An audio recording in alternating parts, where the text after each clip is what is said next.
1973, they hire Damon Harris and Richard Streets, making it a group of, because Paul is gone, David Ruffin is gone, and Kendricks went solo. So that means that this is a group, them two, Damon Harris and Richard. See, it's kind of confusing.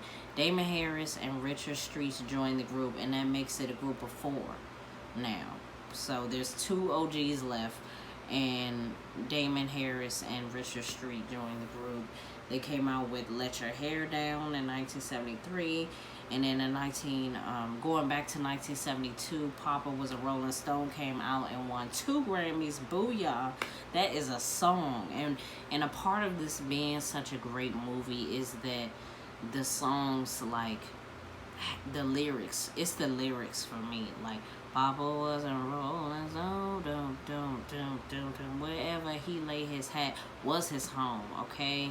Like, a lot of, in the black community, a lot of black men were just hoeing, if you will. Especially back then, they were just, you know, cheating on their baby mamas and having a lot of kids, and, you know, wherever he laid his hat was his home, okay? They were just nasty, if you ask me. But anywho, 1975, Damon Harris left the group, and he was replaced by Glenn Leonard. And then in 1976, The Temptations' Do the Temptation was their last album for Motown, so they ended up leaving Motown and they went to Atlantic Records. Louis Price took over for Dennis Edwards. See, I forgot all about his ass. See, that's what I'm saying. Dennis Edwards, I forgot all about it. Okay, so let me go back. So we're going back to 1973. So Dennis Edwards is in the group. So it is a group of 5. So it's Otis, Dennis Edwards, and Melvin. And then it's David Harris and Richard Street. So then it's a group of 5. So then Damon leaves, boom, so it's 4. And then he gets replaced by Glenn Leonard, boom. So then Dennis, did I just say that? Dennis Edwards leave? Okay, so Dennis Edwards then leaves, and then Louis Price comes in. See, that's too much. And then and then the reunion tour happens in the 80s, and everybody comes back to do the reunion tour, and they do it with Motown.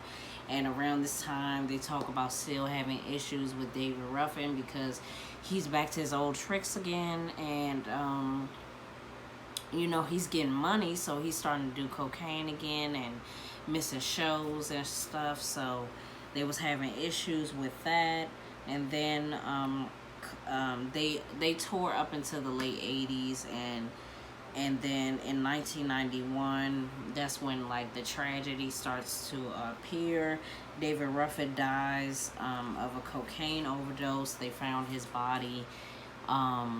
They said a friend dropped his body off at the morgue, and I remember seeing on the TV show they were saying like his body was so unrecognizable that he was labeled a John Doe until that afternoon, and then, you know, they did fingerprints and noticed that it was him.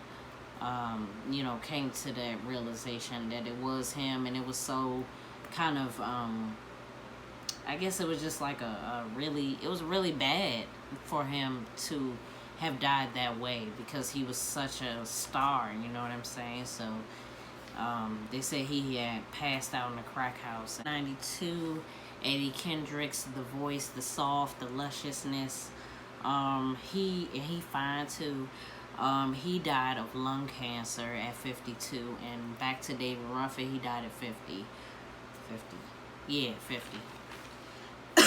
Which is sad. Lung cancer, oh my God. I tried to do some research to see why he got lung cancer, but some people just get cancer, you know, so I don't know. I mean, he was smoking cigarettes in the movie, but I don't know if that had anything to do with it. Melvin Franklin. Please tell me I'm right about that. I did like 4 fucking pages of research. Yes, Melvin Franklin, which was the base of the group, the original in the group.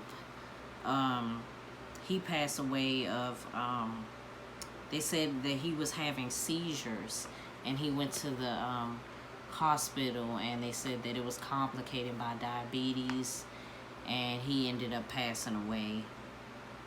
I kind of forgot what happened in the movie. I mean, in the movie they kind of alluded to things, but they never said anything, I guess. And that's what's weird, is because in the movie it was like he started to lose his I have to watch it again because I'm forgetting stuff. I'm like, in the movie it was like I don't know. It was like he went to the doctor, and the doctor was telling him basically like he started to have a problem walking, and I didn't know what that was about. But okay, so in 1998, Phoenix Rising was like a mini series about the Temptations. So it was including Otis Williams, and then the Temptations, the movie comes out, which is based on the autobiography of Otis Williams, the leader of the group, the head honcho.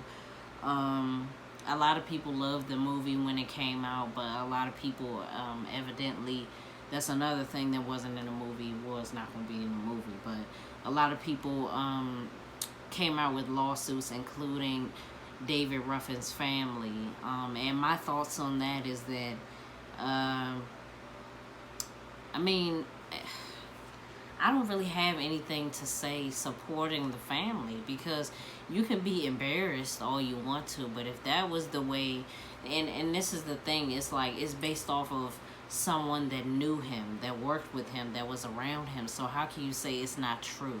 Like, the things that you saw in the movie aren't true, or maybe exaggerated. He was right there. It ain't like, this was created by somebody that didn't even know who he was. So I don't know what you're suing for, but that's just my thing. So another fact is that there's 26 total members of the Temptations to this day, and that is so crazy, including the ones that have passed away. So the only one that is left is Otis Williams, and there are other members of the group that still go on tour right now. I believe Otis Williams goes on tour with them as well. There is a play about the Temptations. It's called Too Proud. Oh, Ain't Too Proud. And it's a play. It's like a musical. And another thing that was left out of the movie is that we saw that Otis Williams was having tragedy in the group, with his members,